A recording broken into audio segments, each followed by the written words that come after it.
Hello students, welcome to the class. आज हम देखने वाले हैं multiple choice questions on special function. This is the very very important topic. बहुत ही कम लेक्चर्स मुझे यहाँ पे नेट पे दिखे हुए इस टॉपिक के ऊपर, सो इसलिए मैं इस पर एमसीक्यूज कवर करवा रहा हूँ। तो ये MCQs GATE examination point of view important है और university exam point of view important है, तो इसको आप जरूर देखिए। मैंने यहाँ पे 21 एग्जाम्पल लिए हैं और साथ ही साथ कुछ स्टैंडर्ड रिलेशंस भी बताए हुए हैं, उसे भी आप एट द एंड देख लीजिएगा। चलिए स्टार्ट करते हैं यहाँ पे with example number 1। Given d square y by d x square plus p d y by d x plus q y equal to 0। अब देखिए ये मेरा सेकेंड ऑर्डर इक्वेशन है, इसमें जो p और q है ये functions of independent variable x के रहेंगे और वहां पे हम p को डिफाइन करते हैं p1x अपॉन p0x और q को डिफाइन करते हैं p2x upon it is what p0x। अभी मैंने ऐसे क्यों डिफाइन किए हुए हैं? एक्चुअली जो स्टैंडर्ड इक्वेशन होता है उसको हम ऐसा लिखते हैं, कैसा? It is p0 of x d square y by it is d x square then plus p1 of x d y by d x then plus it is p2 of x into y equals to 0। तो इस equation में मैंने क्या किया? अभी p0 of x अगर इसको मैंने डिवाइड कर दिया तो हो जाएगा p1x बाय p0x, जिसे हमने फिर p से डिनोट कर दिया। वैसे अगर मैंने p0 ऑफ x से यहां पे डिवाइड किया तो जगह p2x अपॉन p0x, जिसे हमने q से नोट किया है, जो नोटेशन हमने यहां पे लिखे हुए हैं। ओके, देन क्वेश्चन में क्या लिखा हुआ है? Then x equals to 0 is called the ordinary point if.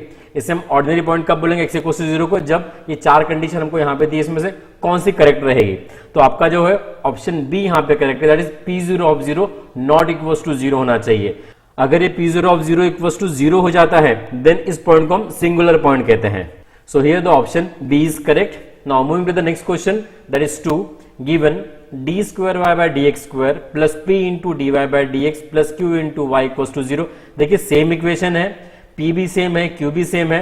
अब हम क्या बोल रहे हैं? x equals to 0 is a singular point, that is p0 of x equals to 0। मैंने अभी आपको बताया था अगर x equals to 0 मेरा सिंगुलर पॉइंट है देन p0 of x क्या हो जाएगा? 0। एंड बट हम बोल रहे हैं x p of x and x square q of x are finite as extending to 0, then this x equals to 0 is called as singular point, ordinary point, saddle point या फिर regular singular point। देखिए singular point तो already है, ये मैंने आपको condition बताया था, अगर p0 of x equals to 0 होता है तो वो सिंगुलर पॉइंट है, तो सिंगुलर पॉइंट वाला ऑप्शन तो यहाँ पे करेक्ट नहीं रहेगा। ऑर्डिनरी पॉइंट हमने अभी डिफाइन किया, उसके लिए p0 of 0 not equal to 0 रहता है, मतलब ये दोनों ऑप्शन यहाँ पे हमारे तो निकल गए। अब बचा सैडल पॉइंट और रेगुलर सिंगुलर पॉइंट। यहां पर ऑप्शन डी करेक्ट रहेगा।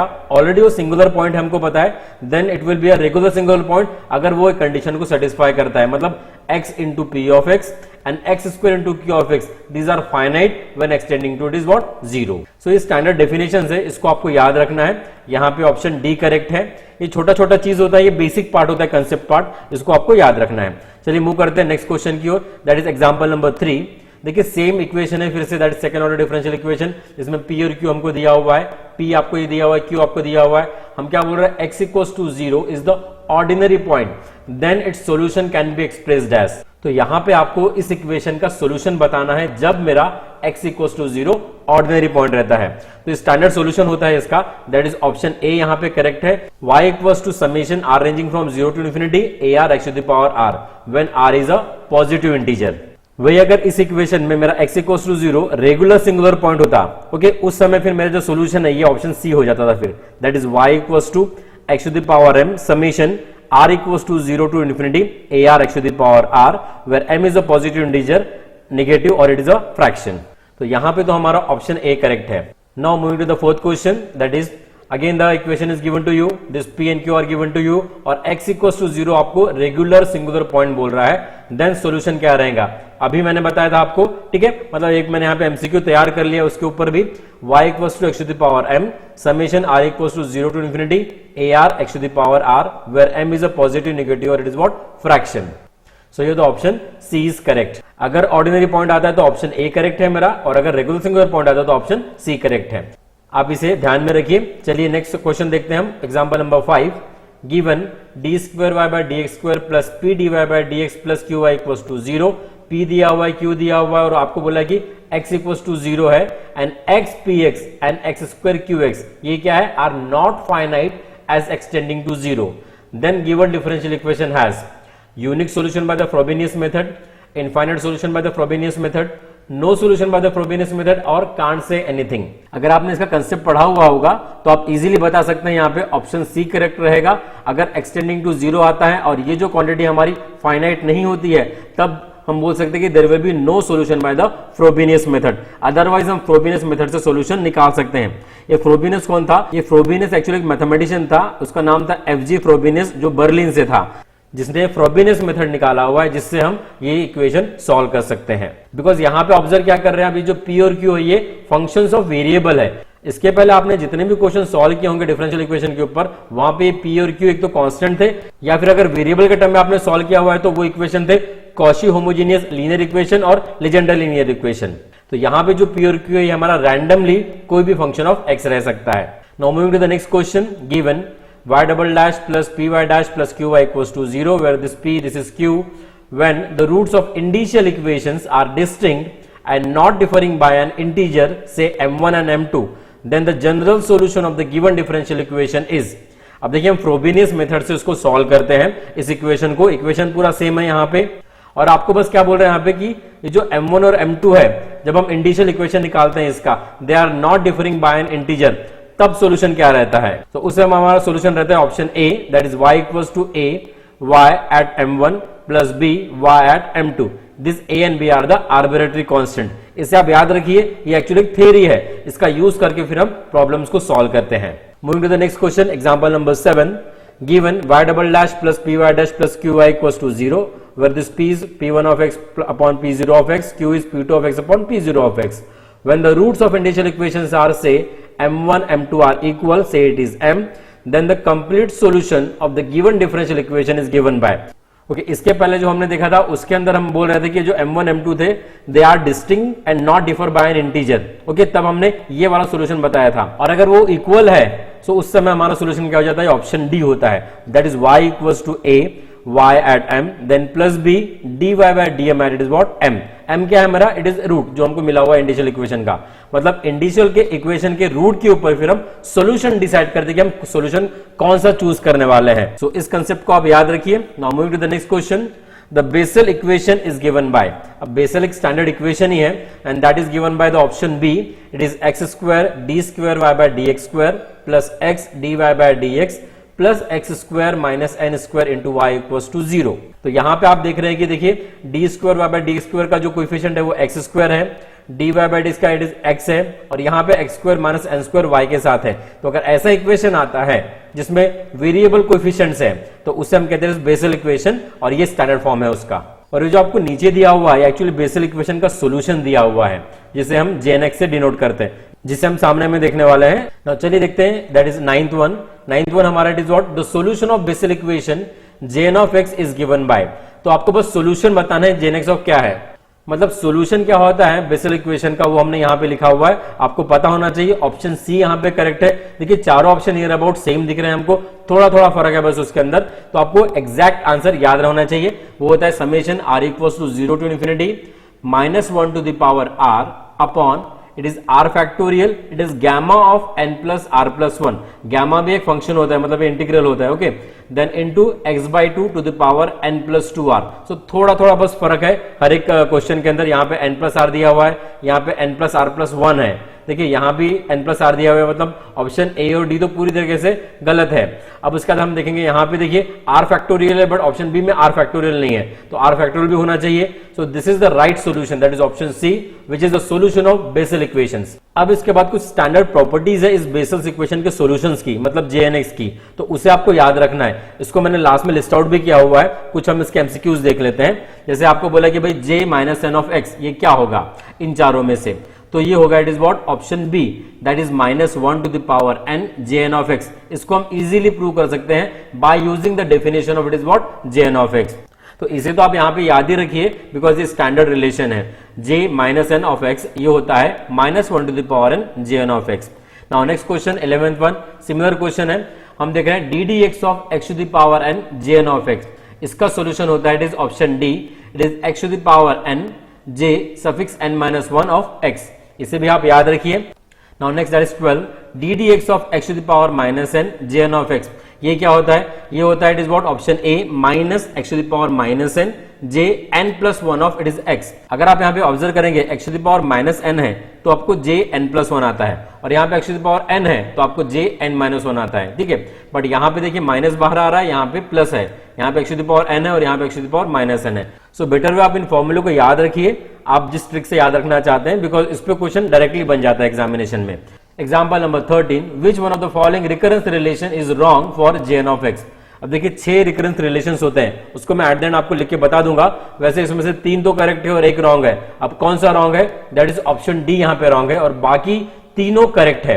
ओके, ऑप्शन डी क्यों रॉन्ग है, एक्चुअली यहाँ पे प्लस चाहिए था, अगर ये बीच में प्लस होता then it will be a right one, और बाकी तीनों राइट है। इसको आप नोट कर लीजिए, ये सब डेरिवेशन हमने डेफिनेशन से ही निकाले हुए हैं, बेसल्स इक्वेशन की जो है। Moving to the next question 14, j 1/2 of x it is under root of 2 upon pi x sin x and j minus 1/2 of x होता है under root of 2 upon pi x cos x, then j 3/2 of x कितना होगा। अब पहले तो मैं आपको बता देना चाहूंगा j 1/2 of x इसको भी आप याद रखिए, j minus 1/2 of x इसको भी आप याद रखिए, बिकॉज इस पे भी MCQs बन सकते हैं। अब हमें निकालना है j 3/2 of x। ये निकालने के लिए आप देखिए ऑप्शन डी वाला फॉर्मूला यूज करेंगे, यहाँ पे एक्चुअली प्लस चाहिए था, अगर ये प्लस होता तो ये फॉर्मूला करेक्ट होता है। अब देखिए अगर मुझे चाहिए j 3/2 of x, मुझे दिया हुआ है 1/2 और -1/2, तो इसका मैं यहाँ पे यूज करूंगा। इसका यूज हम कैसे करेंगे, देखिए इस इक्वेशन में मैं पुट अप कर दूंगा n equals to it is what 1/2, तो फिर हम 1/2 प्लस 1 मतलब 3/2 लिख सकते हैं। तो यहां से आपको j 3/2 of x का वैल्यू मिल जाएगा इजीली। तो चलिए हम यहाँ पे पुट अप करते हैं 1/2, तो हो जाएगा 2 इंटू इट इज व्हाट 1/2, ये तो कैंसिल ही हो गया।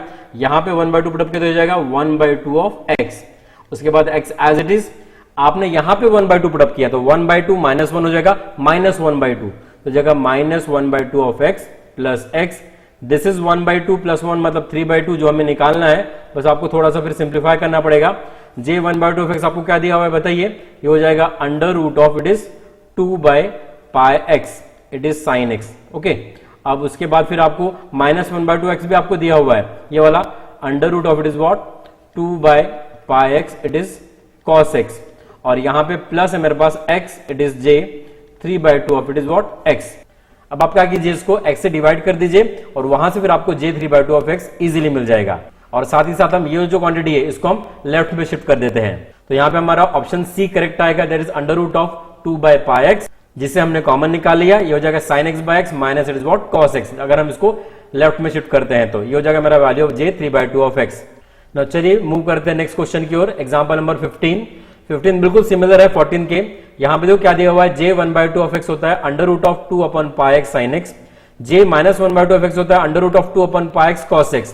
देन आपको निकालना है j minus 3/2 of x equals to, अब -3/2 निकालना है। रिलेशन आप वही यूज कीजिए जो हमने अभी देखा था। ओके, क्या था वो relation, it is what 2n jn of x equals to, it is x मैंने यहां पे लिख दिया, then jn minus 1 of x था वो, प्लस x यहां भी आता है jn plus 1 ऑफ x, और बीच में भी प्लस था जो हमने यहाँ पे लिखा हुआ है। अब मुझे चाहिए -3/2। अगर अब मुझे -3/2 तो मैं क्या पुटअप करूंगा बताओ, अगर मैंने यहाँ पे n इक्वल्स टू -1/2 पुटअप किया तो देखिए ये -1/2 और -1 मतलब -3/2 आ जाएंगे, तो यहाँ से हम इजीली फिर वैल्यू निकाल सकते हैं। ये 2 हो जाएगा, यहाँ पे -1/2 लिख दिया, यहाँ भी आपने -1/2 लिख दिया, फिर यहाँ पे आपने -1/2 पुटअप किया तो हो जाएगा j -3/2 ऑफ x, और उसके बाद फिर ये हो जाएगा x, यहाँ पे -1/2 पुटअप किया तो it is what j 1/2 of it is what x। ये 2 और 2 कैंसिल हो जाएंगे तो मुझे मिलेगा it is what j -3/2 of x, that will be equals to, आप x को डिवाइड भी कर दीजिए साइमल्टेनियसली, तो यहाँ पे आ जाएगा x यहाँ पे, तो जाएगा it is what j -1/2 of x into it is what 1/x, और यहां से आपने x डिवाइड कर दिया हुआ है और इस क्वांटिटी को आपने लेफ्ट में ले गए तो जाएगा it is what -j 1/2 of x। अब ये जो वैल्यूज है आप यहाँ पे सब्स्टिट्यूट कर दीजिए और इसको सिंप्लीफाई कर दीजिए, तो हमारा आंसर आ जाएगा option B, that is -√2/πx sin x/x plus cos x। अभी माइनस यहाँ पे क्यों आ रहा है, ये जो माइनस यहाँ पे था, ठीक है, ये carry forward as it is आएगा यहाँ पे, तो ये माइनस हमने यहाँ पे बाहर निकाल लिया है और बाकी जो क्वांटिटी है फिर हमने ब्रैकेट में लिख दी है। माइनस अगर मैंने बाहर निकाला -1/2 ऑफ x, ये मेरे पास क्या है देखिए, ये हमको दिया हुआ है this quantity it is cos x, तो जगह it is what cos x by it is x, और यहाँ पे प्लस आ जाएगा इट इज sin x, और आप बाहर निकाल सकते हैं ये वाला quantity √2/πx। That is under root of 2/πx। तो ये हमारा ऑप्शन बी करेक्ट होता है यहाँ पे। तो देखिए आपको इसके लिए जो रिकरेंस रिलेशन होता है jnx का वो याद रखना पड़ेगा, तभी हम ये चीजें निकाल सकते हैं। और ये दो क्वांटिटी भी आप याद रखिए, बहुत ही स्टैंडर्ड रिलेशन है, मतलब इसके j1/2f क्या होता है और j-1/2f, इस पे भी एमसीक्यूज रह सकते हैं एग्जामिनेशन के अंदर। Now we move to the next question. Legendre equation is given by, अब चार ऑप्शंस आपके पास है। ऑप्शन ए यहाँ पे करेक्ट है, that is 1 - x² d²y/dx² -2x dy/dx plus n × n+1 × y = 0। देखिए बेसल्स इक्वेशन का स्टैंडर्ड फॉर्म और लीजेंडर इक्वेशन का स्टैंडर्ड फॉर्म दोनों अलग अलग है और दोनों को अलग अलग तरीके से हम सॉल्व करते हैं। बेसल्स इक्वेशन का जो सॉल्यूशन होता है उसे हम jn से डिनोट करते हैं और लीजेंडर इक्वेशन का जो सॉल्यूशन होता है उसको हम pn से डिनोट करते हैं। अब वो pn क्या होता है उसको हम सामने में देखने वाले हैं। एक और चीज मैं बताना चाहूंगा लीजेंडर इक्वेशन के बारे में कि यहाँ पे जो ये n है हमने लिया हुआ है, it is a real number, उसको हम बोलेंगे, और इस कंप्लीट इक्वेशन को फिर हम लीजेंडर इक्वेशन कहते हैं। अगर n मेरा पॉजिटिव इंटीजर है, मतलब n अगर मेरा पॉजिटिव इंटीजर आता है तब हम क्या बोलते हैं, solution of this equation is in the descending powers of x and that will B denoted by pn(x)। अगर मेरा पॉजिटिव इंटीजर आता है तो उसका जो सॉल्यूशन रहेगा, ठीक है, वो डिसेंडिंग पावर्स ऑफ x में रहेगा। And this is called as the Legendre function of first kind और लीजेंडर पोलिनोमियल। इसे हम Legendre function of first kind कहेंगे या फिर लीजेंडर पोलिनोमियल।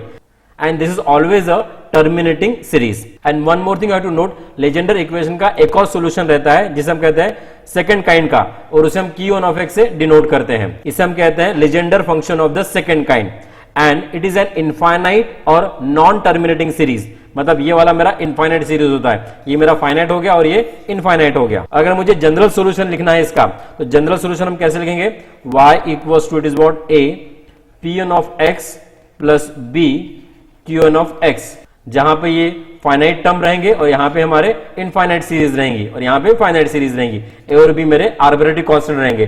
तो ये मेरा जनरल सॉल्यूशन होगा किसका, लीजेंडर इक्वेशन का। तो ये क्वांटिटी आप याद रखिए। चलते हैं नेक्स्ट क्वेश्चन की ओर। 17(1) pn(1).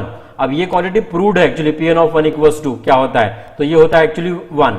तो इसे आप याद रखिए। इसे प्रूव करने के लिए एक्चुअली ये रिलेशन यूज किया था, that is 1 - 2hx + h² to the power it is -1/2 equals to summation that will range from 0 to infinity h to the power n, then it is pn(x). तो इसे आपको याद रखना है, मतलब ये वाला जो रिलेशन है इसको यूज करके हमने pn(1) को 1 प्रूव किया हुआ है।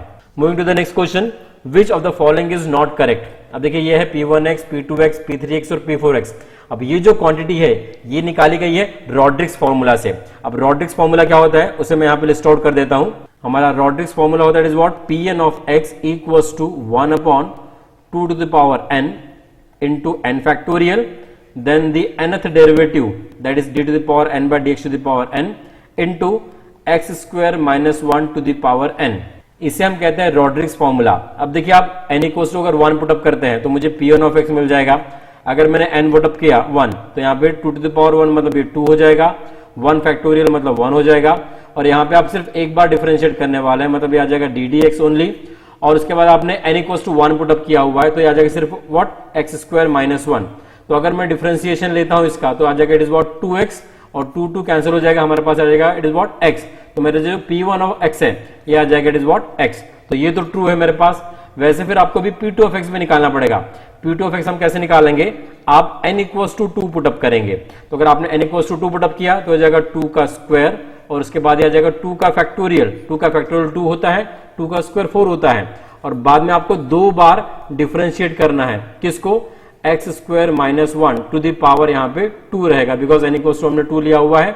इसको अगर मैं सिंप्लीफाई करता हूं तो ये 4 हो जाएगा और ये 2 मतलब ये हो जाएगा 8। अब इसका अगर मैं पहला डिफरेंशिएशन इसका लेता हूं तो हो जाएगा it is what 2 × x² - 1 into it is what 2x, और ये 2 यहाँ पे कैंसिल हो जाएगा 4, तो यहाँ पे बचेगा इट इज व्हाट 1/2, और यहाँ पे बचा it is what ddx of what is it x³ minus it is what x। अब आप इसका डेरिवेटिव ले लो, क्या आएगा derivative, it is what 3x² minus it is what 1। तो यहाँ पे आंसर आ रहा है 1/2 3x² - 1, बट आपको p2(x) दिया है 1/2 3x² + 1, मतलब ये वाला ऑप्शन हमारा गलत हो गया।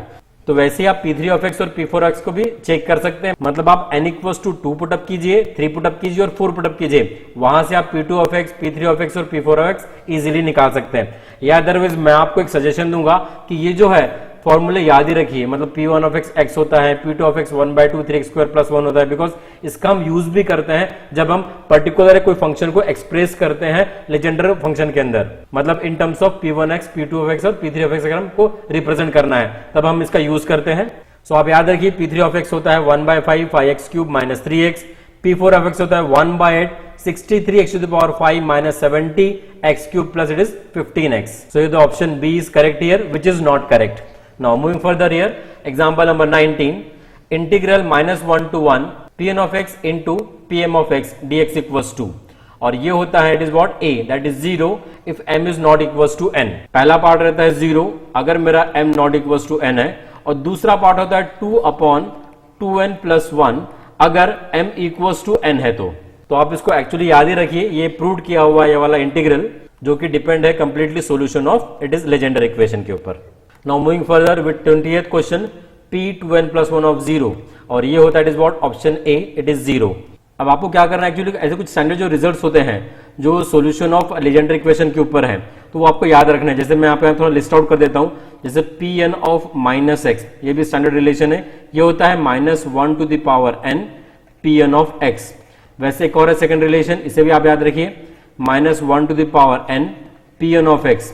इस क्वांटिटी को हम लिख सकते हैं it is -1 to the power n only. उसके बाद ये रिलेशन तो मैंने आपको अभी बताया था, ये वाला Pn ऑफ 1, ये होता है इट इज व्हाट 1, इसे आप याद रखिए इट इज P2n ऑफ 0, ये होता है -1 to the power n, it is 2n factorial upon 2 to the power 2n, this is n factorial two the power it is square.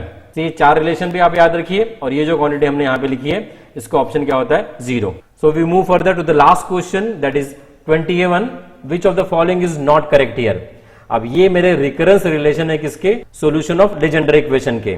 अब इसमें से आपको बताना है कौन सा वाला नॉट करेक्ट है, मतलब 3 तो करेक्ट रहेंगे, तो यहां पर भी ऑप्शन डी हमारा जो है वो इनकरेक्ट है, that is n+1 Pn of x equals to Pn+1 dash of x plus x Pn dash of x। अब ये क्यों गलत है, यहां पर इन दोनों के बीच में एक्चुअली बस माइनस साइन चाहिए था, बाकी सब चीजें करेक्ट है। मतलब ये जो रिलेशंस आपको याद रखने पड़ेंगे। तो एक्चुअली मैं यहां पे लिस्ट आउट ही कर देता हूं कि recurrence relation Pn of x के जो 6 होते हैं उसको हम लिस्ट आउट करते हैं, और Jn ऑफ x के जो 6 रिलेशंस होते हैं उससे हम लिस्ट आउट करते हैं। तो यहाँ पे पहला रिलेशन जो होता है स्टैंडर्ड है Pn ऑफ x के लिए, उससे मैं लिखता हूं इट इज 2n + 1, इसे आप नोट डाउन कर लीजिएगा, it is x Pn of x which is equals to n+1 into it is Pn+1 of x, then n Pn-1 of x। ये मेरा पहला रिलेशन हो गया।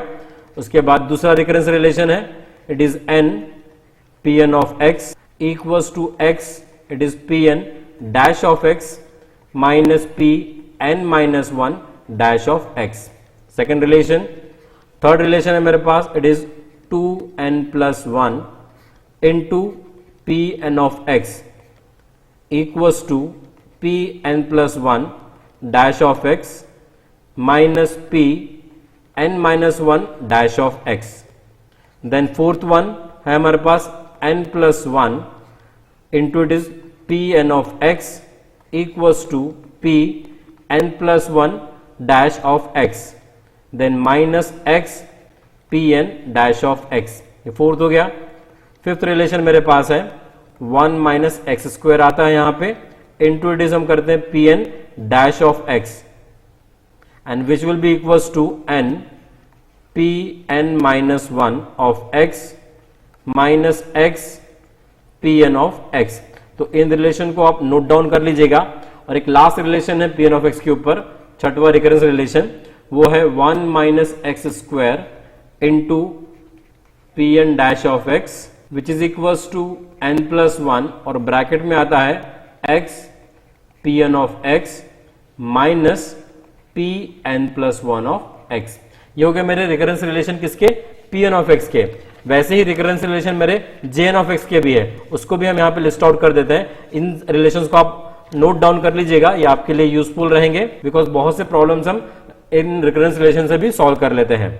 अब हम लिखते हैं recurrence relation of J N of X. So मैं यहाँ पे पहला रिलेशन लिख रहा हूं and that is D D x of, इस पे हमने एमसीक्यूज बनाए थे वैसे, X to the power N, it is J N of x and that is equals to X to the power N J N minus one of x.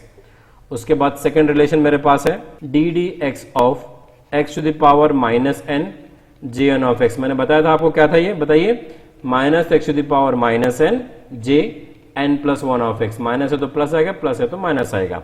Third one j n dash of x, इसको हम लिखते हैं minus n by x j N of x plus j N minus one of x.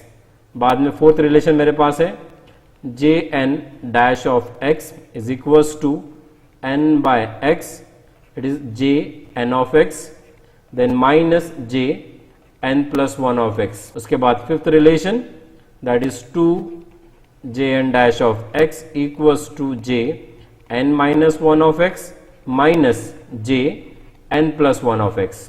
then the last one that is हमने अभी देखा था जिसके ऊपर प्रॉब्लम भी सॉल्व किए थे, that is उसको हम 2n by x भी लिख सकते हैं, that is into j n of x equals to j n minus 1 of x plus j n plus one of x। इसको आपने अगर x से मल्टीप्लाई किया तो x और x यहां पे भी आ सकते हैं।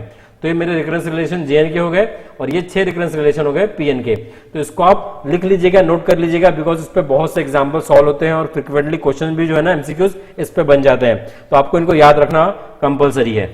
So this all about the today's lecture. अगर इसके और एमसीक्यूज अगर आपको चाहिए तो मुझे कमेंट बॉक्स में लिख के बताइएगा, मैं इसके और डिटेल एमसीक्यूज जो है वो लूंगा अगर आप कमेंट बॉक्स में मुझे लिख के बताते हैं तो। नाउ फाइनली आई से thank you so much for watching this video, और हंसते रहिए, मुस्कुराते रहिए और मैथमेटिक्स का नॉलेज एनहांस करते रहिए मैथमेटिक्स गणित संग्रह के साथ। Thank you so much.